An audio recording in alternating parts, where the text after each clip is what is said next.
We'll get to that in a minute, Sharon, but at the moment, Sharon's refusing to vote. Welcome to WatchMojoUK, and today we're counting down our picks for the most dramatic resignations to occur on live television or radio. But I just want you also to be aware of the power of your words. And I'm not saying that you're a racist, but what are you saying? Before we begin, we publish new content every day, so be sure to subscribe to our channel and ring the bell to get notified about our latest videos.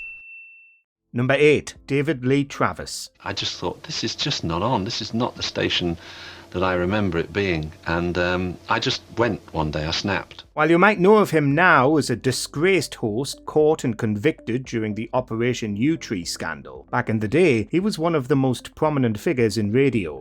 In 1993, the structure of BBC Radio 1 was changing radically from what it had been. Newer music was played, and there was a push for content that would appeal to a younger audience. Travis, a more conservative figure, took issue with this. Changes are being made here that go against my principles, and I just cannot agree with them. In his frustration, he went into that day's show and called out the producers. As it turned out, he was allegedly going to be sacked in the first place. I just saw them being slightly trodden on, and it wasn't funny anymore. Number 7. Ben White. It's not just hosts and TV personalities who hang up their boots on air. This guest on Good Morning Britain was actually a junior doctor. If I'd had an operation cancelled twice as a result of these strikes, I'd be very annoyed, or worse. He was greatly displeased with the NHS's handling of patients and other shady practices being employed. He decided that live on air was the best place to say he was leaving his role as a doctor after educating the general public on some of the issues he had had with the system. I've taken the decision, well, I will do so today, that I'm resigning as a training doctor to focus on a legal campaign. By quitting, he was hoping to devote more time to patient safety campaigns and hoped that once he had made a difference, he could return to the position. This isn't being listened to. We have to look to the future, I think. Number 6. Liz Wall. Last night, RT made international headlines when one of our anchors went on the record and said Russian intervention in Crimea is wrong. And indeed, as a reporter on this network, I face many ethical and moral challenges. Here's one that didn't occur on British shores, but still made waves over here regardless. In February and March of 2014, Russia enacted the annexation of Crimea, which was illegal under international law. Wall, an American journalist working for Russia Today, was incensed over how RT was downplaying Russian President Vladimir Putin's actions, stepping down during a live broadcast. I'm proud to be an American and believe in disseminating the truth, and that is why, after this newscast, I'm resigning. The clip immediately went viral, with Wall's decision garnering mixed reactions both within and outside RT. My goal at the time was to warn the world, or whoever would listen, about the dangers of Russian propaganda and the way it was using even Western voices. She was invited onto Sky News to further elaborate on her decision. Number 5. Sharon Osborne. The Osborne matriarch has been in the news a few times over the years for causing a stir on shows she's involved in. One such incident occurred back a few years ago on The X Factor, when Sharon was particularly displeased at 2 of her picks being in the bottom 2. Sharon cannot choose between the 2 acts, which means Sharon loses your vote, okay? She had first declined to vote on who should stay and who should go, and when Dermot tried to clarify the situation, she took it one step further. Sharon has decided to leave the panel tonight, okay? In the show! Sharon, I'm out! Okay. This dramatic resignation didn't last though, as ultimately she was convinced to return to the show not long after. Was it a put-on or a heat-of-the-moment outburst? Who knows? Number 4. Bim Afolami. It's a very pleasure to see you, Bim, a little bit earlier. Boris Johnson's run as Prime Minister ended unceremoniously when many of his party members turned against him. One such member was Conservative Party politician Bim Afolami, who appeared on Talk TV to discuss the situation.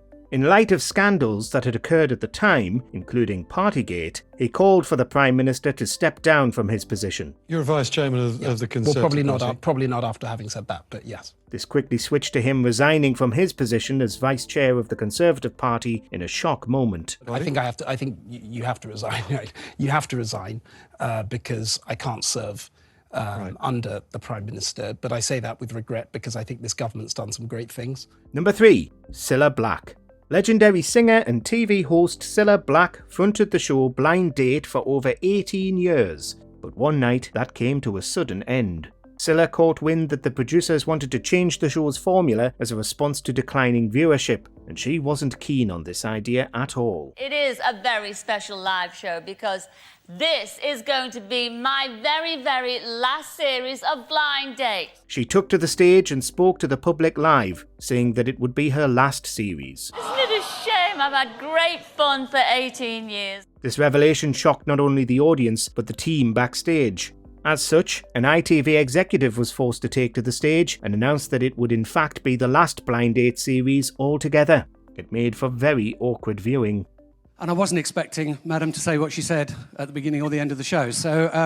surprise, surprise! Surprise, surprise!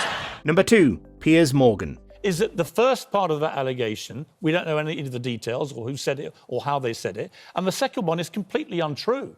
Meghan just got it wrong. The infamous Oprah interview with Meghan and Harry left the nation divided, but none took it more personally than Piers Morgan. While some agreed with Piers' stance in the argument, his colleagues at GMB did not, leading to a series of fiery debates on the episodes that followed, especially with weather reporter Alex Beresford. Is that when you are a lighter shade of black, people gain confidence and feel that they can say things to you that they wouldn't say to a black person. After Beresford spoke out, Piers was having none of it and walked out of the studio. OK, I'm done with this. No. Sorry, no. Sorry. So, do you know what? That's pathetic. That same evening, Morgan released a statement announcing he was quitting Good Morning Britain for good. Number 1, Alan Towers. In the conversation of most dramatic resignations of all time, Alan Towers usually pops up.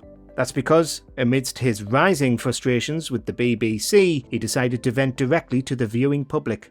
This occurred during BBC Midlands Today in 1997 as the newsreader veteran was about to close out the show. When I joined the corporation, it was led by giants. Now I'm afraid it's led by pygmies in grey suits wearing blindfolds. How sad. Towers' live resignation caught the show's team completely off guard and left them unsurprisingly incensed. From me now, for the final time, goodbye. What is surprising, though, is that a few years later, in 2004, Towers was invited back onto the very same show as a guest. Heaven knows how awkward the backstage interactions must have been that night. Which of these moments did you see live? Let us know in those comments below. If there's an upcoming leadership contest, in due course, what happens? Obviously, I have no idea. OK. Do you agree with our picks? Check out this other recent clip from WatchMojoUK and be sure to subscribe and ring the bell to be notified about our latest videos.